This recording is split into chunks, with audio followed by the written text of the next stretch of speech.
Morning, guys.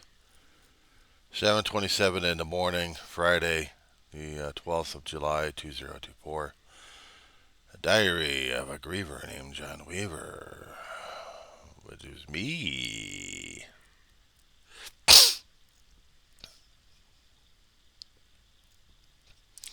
I got issues.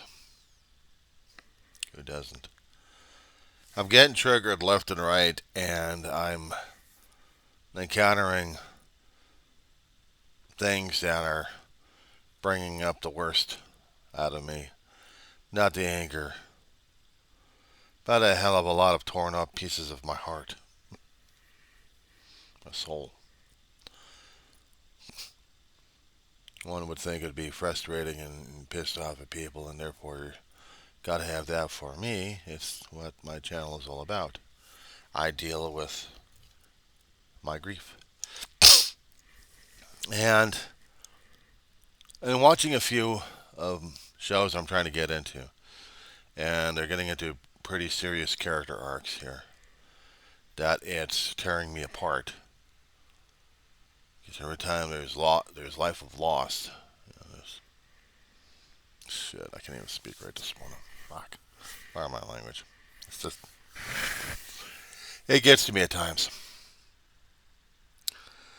I've lost people a long time in my life, even my own life, starting things off. So you think death would be easier, but it never gets easier.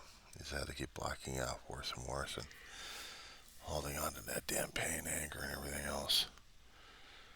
Sometimes I try to have a happy childhood, but I was just an isolating bastard that I couldn't quite figure out anything in my life.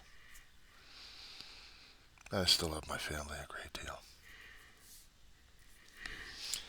I know the camera angle's off a little bit. Let me shift it.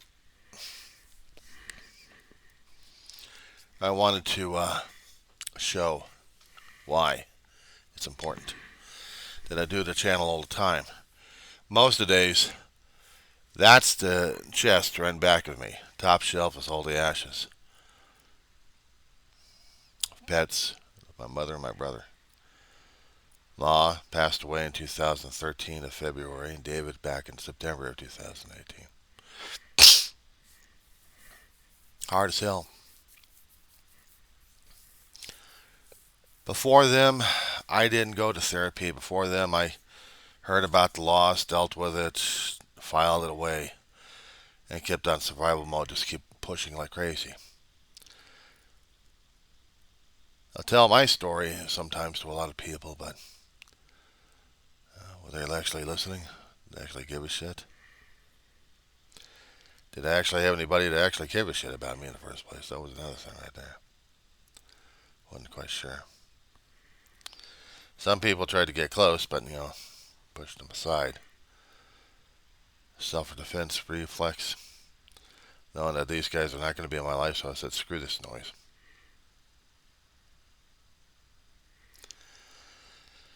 I probably said it more times mentally in my head than anything else. That I didn't want. I didn't want the company. I didn't want anybody else with me. I still love my family a great deal. I wanted them with me all the time, but dealing with the pain on a constant basis is just too much to handle. And then when I lost Ma, Dave tried to prepare me for the loss. He didn't want to deal with it. He tried to prepare me for loss. Hell, he wasn't prepared for it either. Firstborn he was. 8 years older than I was. So it hit him the hardest. I still think. My mother, my little dog, is asking for me again. Hold on. Sorry about that. My dog is like me half the time, needing a lot of TLC. She's lost a lot of people that she cared about in her lifetime, and it's still killing her. And she's getting older and more feeble and more frightened. And Mama is just scared. I don't blame her, and I understand it.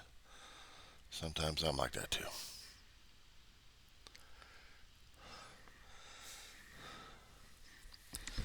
It's not easy dealing with grief.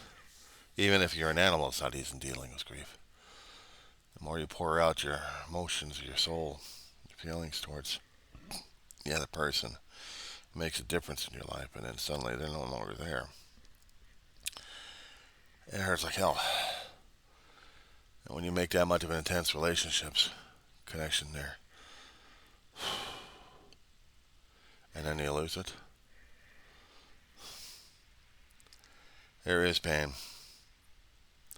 I thought I could deal with it, but I kept leaning on my brother and my mother all the time. But when I've lost them, slowly but surely, and losing every support I had, yeah, it did turn me into a closet case. I guess I still am. Still not able to deal with people. Still not able to really be honest with people about the shit, because if I am, they turn away. They don't want to hear about a guy who's going through a hell of a lot of internal grief. But I'm reminded on a constant basis. If I turn on to politics, I get sick to my stomach for a lot of things happening in life. But if I really wanted to go in for gut-wrenching stuff, then I talk about my own life. Or I watch fiction stuff, and it'll show me elements of my real life one way or another. One particular episode of this Warehouse 13 I was watching was the man dealing with grief a great deal, and there was some stuff passed on. And I'm thinking to myself, oh, you did not say that. You did not say that. Man doesn't want to face the pain. Man doesn't want to deal with the grief. He doesn't want to deal with the loss, and he's got to deal with the guilt.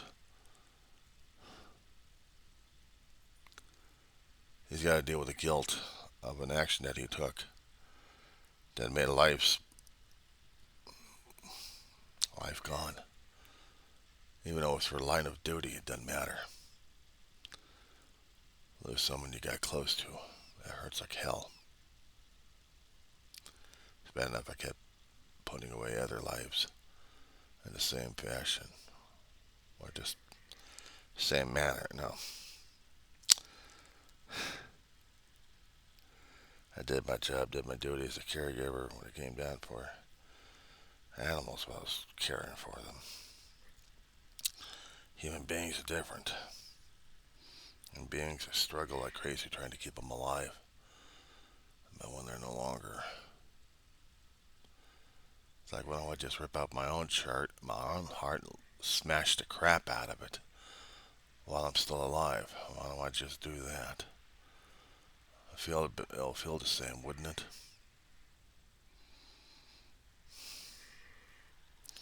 Of course, I'd probably die instantly and don't care about that. But the thing is, with the feeling is, there's no way of getting rid of it, because you're stuck with it. You're stuck with the pain. You're stuck with the grief. You're stuck with mourning and with memories. That hurts like hell. Some things seem to be happy at one time, and at other times it becomes more like a living hell, or a resemblance of it. Maybe an emblem of it. I got memories and pictures left and right. I've got my family that I look at from most of the time. If I'm looking at my computer screens, then I see the wallpaper of my family at different times. Happy times when we're smiling and enjoying that time and that moment, and then becomes very hurtful at times, because I look back at the urns I've got, and a reminder how short life is. We're supposed to live it up, huh? You can't live it up when you're so emotionally distraught that it doesn't matter anymore. You feel like you just want to waste life away. You're going to be wasting eternity with mourning all the time, so why not get it started in real life? It's hard to enjoy something when you can't get past the pain and you can't get past the grief fast enough for life or for anybody else. I know they say it takes time, and they say time heals all wounds. I said, bullshit. You still got the scar tissue to deal with. You still got the memories. You still got the muscle memories. You still got the physical memories. But it's the one deep inside your heart. I'm not talking about the pumping organism either, that you can't seem to get past. And if we made that real strong connection with them, it's hard to let it go. People say, well, let it go, let it go. Sometimes that's the only thing we got, is to hold on to that piece that still has them close to our heart. After that, what we're supposed to do? Forget about them? Because every time I would remember for something like that, I'd tear myself apart. I know my little dog is dying slowly but surely. And I'm trying to make her life as comfortable as possible. And if I start hearing her yelp, I come running because I don't want her to be in pain. I don't want to be myself in pain, but I also want to make sure that we're both okay. Because knowing that she's going to be gone, that's the hardest. I hate dealing with family loss. I hate dealing with friends losing, leaving. And yeah, it hurts like hell. And I know somewhere in their grieving process they say, you got to be angry. I don't know. Maybe I haven't gone back to that. Maybe I haven't come around to that point yet. I'm still grieving. I'm still in pain. I'm not screaming and yelling and being frustrated at the sky saying, why did you do this? Then I have to keep going back through the memories to look why and how and analyze it. Not be cold, but just look for the emotions that were telling me something. And the more I go back through the memories on it, the more I understand. It still doesn't hurt. It still doesn't take away the pain as much. But I'm starting to know it more. I know my own pain a little bit more. It doesn't mean I'm on the way to healing. I'm still a broken man. And I will be a broken man. I don't know if there's complete healing. Someone else's version of a complete healing may be. I don't know until I see it. Or until I know it. Or maybe I'll never be that way in heaven. Who knows? Or in the afterlife.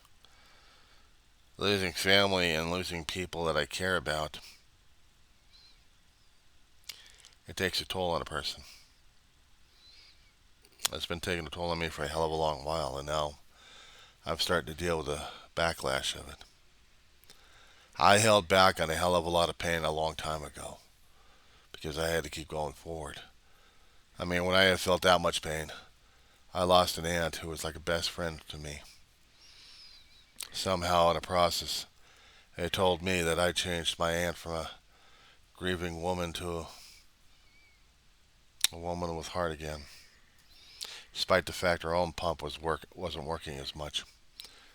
But at least her heart was okay and at peace. Several months later, in a dream, she came back to me, probably to tell me that.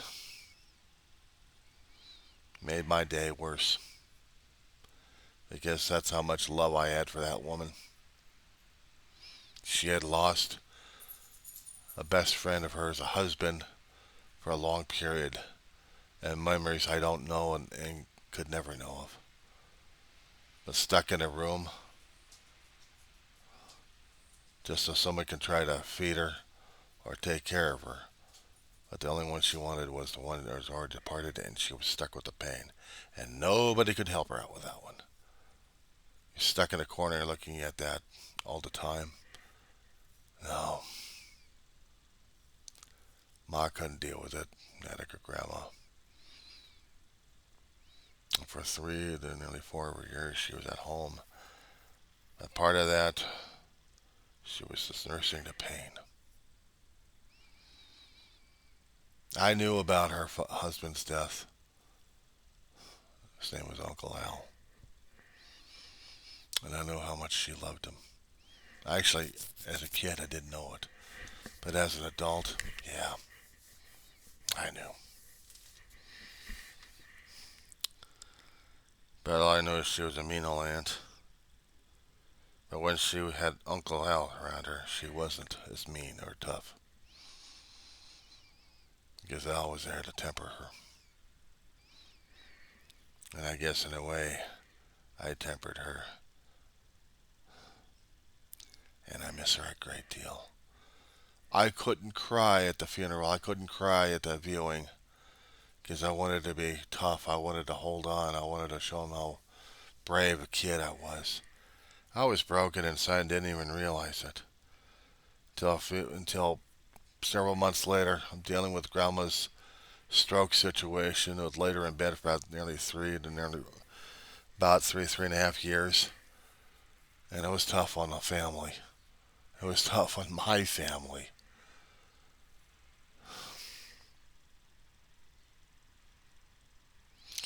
And when grandma went, I did cry, but I tried to hide. I tried to hide and didn't deal with it for a long time. I wish I had. Nobody knew anything about grief counseling, I guess, back then, or cared to. We didn't have it.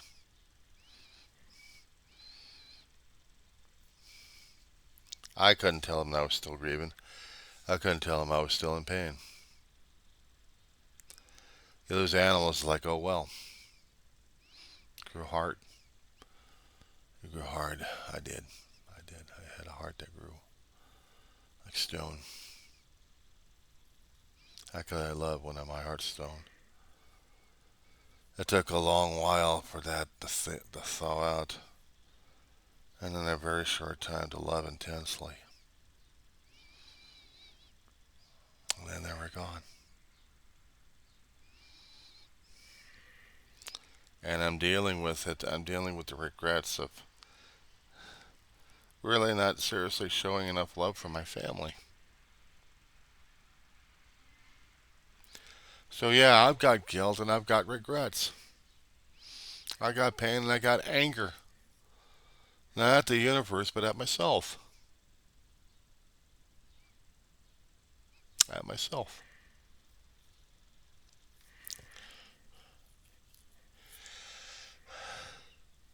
A lot of anger at myself.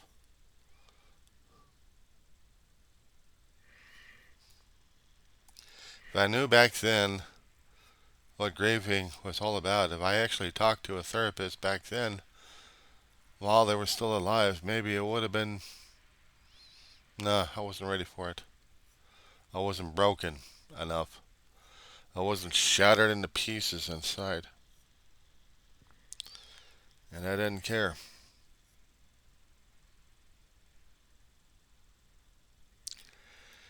I didn't care.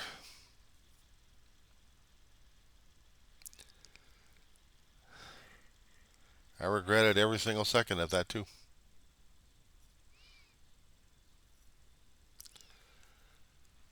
I would say, take God with you, be careful, and I love you. Sometimes I thought she was out of her fucking mind, but she really meant it.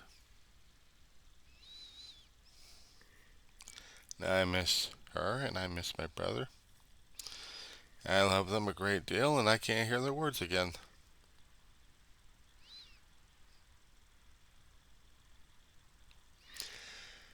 And if they still love me, and I think they still do, they don't know how broken I still am for them.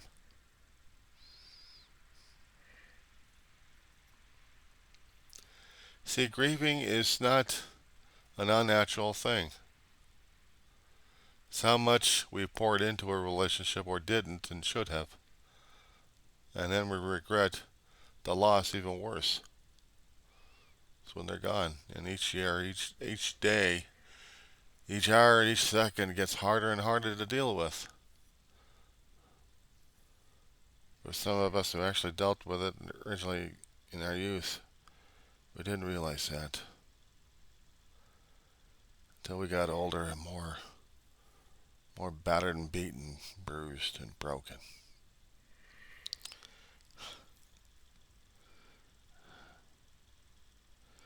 And why don't we keep screaming at the people that spend each moment with your loved ones as much as you can, as deeply and passionately, because the day that you slip up is the day you lose them and then they're gone.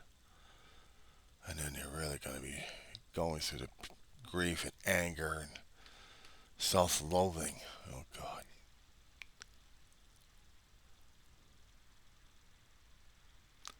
I still am sometimes.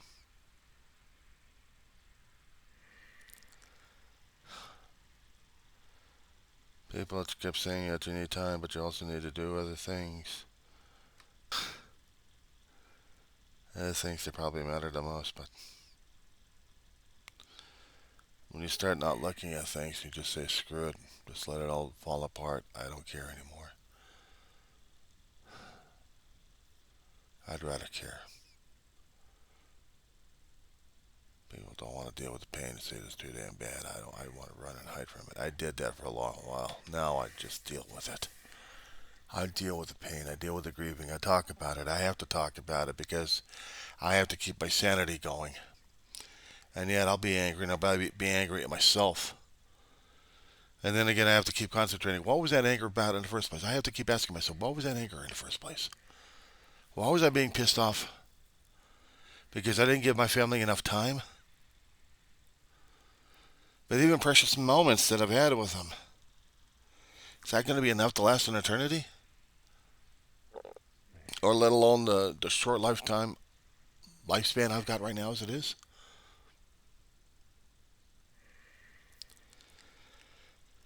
I regret and I kick myself in the ass. I cry my ass off like crazy. I bawl and scream out to God, forgive me for this shit.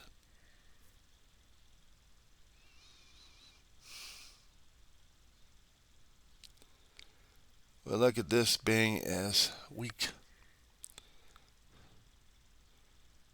It really means, on some occasions, some things I've come across that this love that has no other place to go. And I had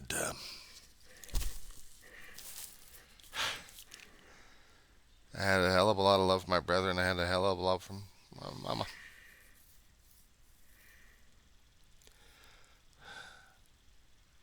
And those happy times spending with my family, trying to recall the emotions, trying to recall the memories in those days, what we were doing, become harder and harder to deal with, and slips away. It scares me. If for when it's my time, then I don't have an idea or clue who my family is. I probably wouldn't have many memories of them anymore. So I hold on to them dearly as I can.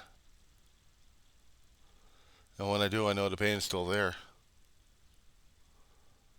I know it's hard as hell not to look at it and not to say goodbye. It's real.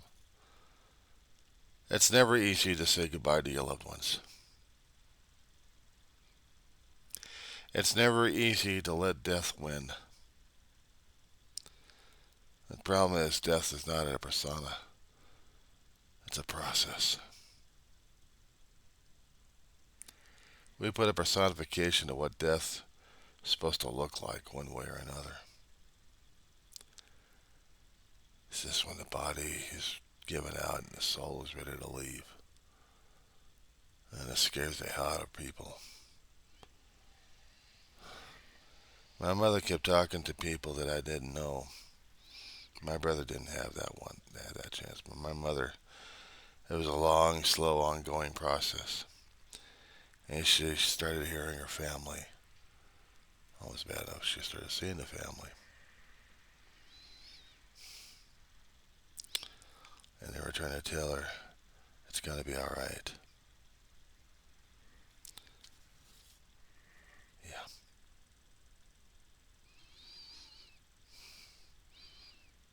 Well, for her, what about the rest of the damn family or the survivors have to deal with it? It's the hardest damn thing for me to come across. That's the hardest thing for me even dealing with this. What happens to the survivors? Have to carry on the pain, the guilt, the regrets, the hurt. People try to go for the external stuff just to cover the damn shit up. And I'm just fighting and I'm dealing. Some days I will wake up and I will get triggered and I will cry my ass off. And other times I'll wake up and just get on with the rest of the day. But I tell you, after you've been crying your eyeballs out, you got depression kicking in. Sometimes it does linger. It's been lingering off and on. Reason why I don't go outside anymore. I'm trapped in my own pain, trapped in my own grief, my own mourning.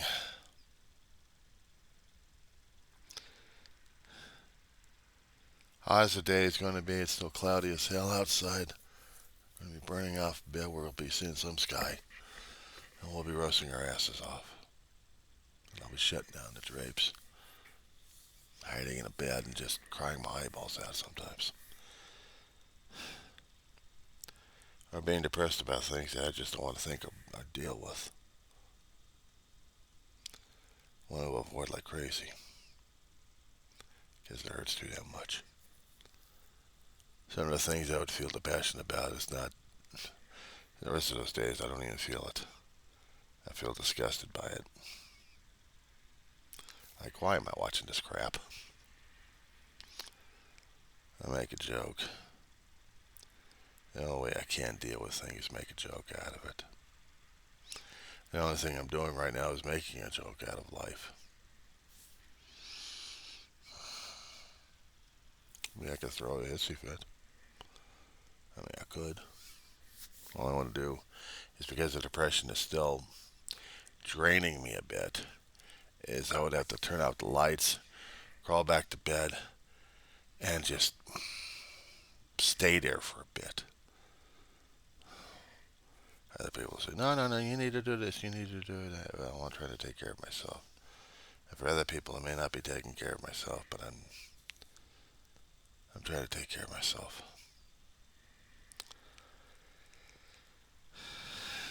Maybe a fool and maybe an idiot. Oh my God, in pain. I'd been a caregiver to my family. I've been a caregiver to my aunt without me realizing it. I've been a caregiver for my grandmother, and I knew it. I worked at it as a teenager. Decades later, I've been a caregiver to my mama when she needed it the most. Until her passing. And then I had to look over my big brother. Actually, I think I've been doing that more and more. As Ma's health became deteriorated, I had to look over my brother and Ma. Because they mattered a great deal to me. They do. They had. They're still in my heart. I can go through the cycles. Be pissy and snippy at people. Or I avoid them like crazy because I don't want to deal with any kind of confrontations. It's nice to talk to some people. Well, I can. The rest of the time, I'm not dealing with it. I'm running and hiding from it. And because I got triggered badly enough. That's how I'm feeling right now. So, put it on record. In the eventuality, I'm not expecting it, not planning on it, I'm not going to go through that shit.